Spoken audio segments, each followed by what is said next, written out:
Hey, it's Michelle Butt, and it's time for another Face Life Friday. And today I thought I'd switch gears a little bit and talk about something that I noticed that was very interesting to me about myself in the last couple of videos that we did over the last couple of Fridays, but I thought would really be important for you.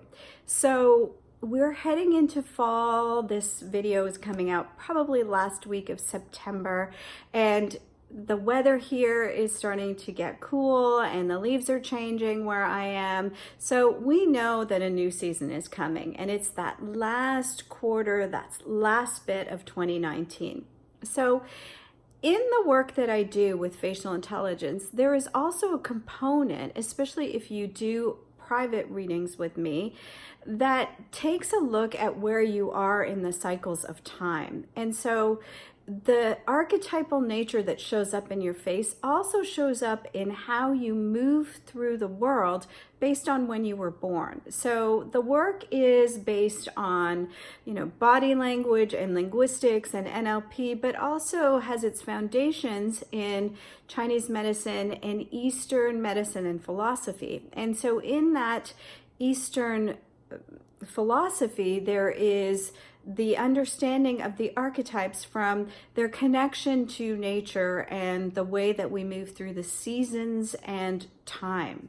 And so what I noticed over the last few times that I have filmed some videos is that I have been in this year of 2019 in what would be considered a sage year. So very much associated with all the things that a sage archetype personality would be associated with in the face. But that is kind of the energetics around me for this year.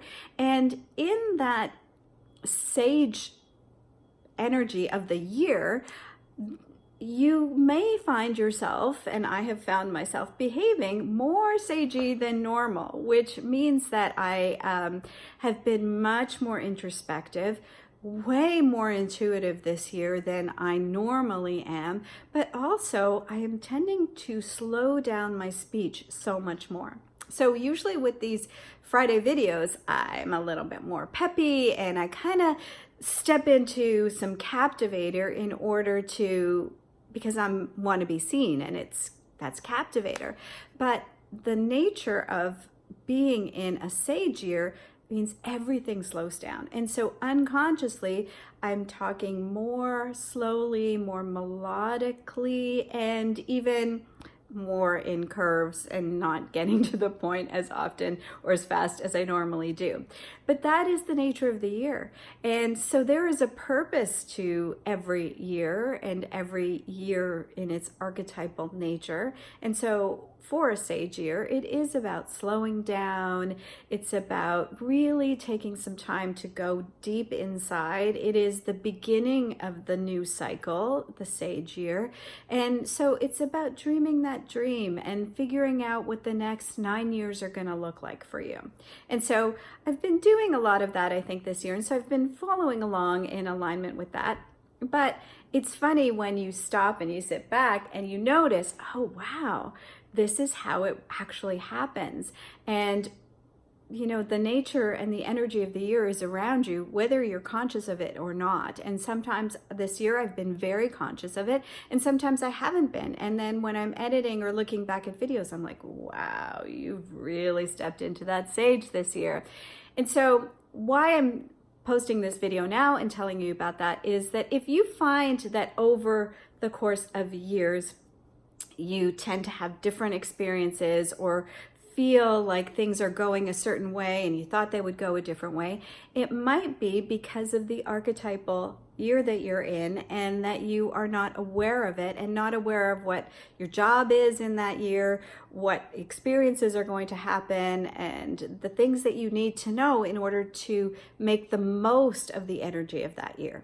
So for me, this is very much a year for writing. So I've been doing a lot of writing, and things that have been put on the back burner have now come to the fore because this is the year to write and start that publishing journey that I have wanted to do for the last few years. So if you are wondering, well, what year am I in?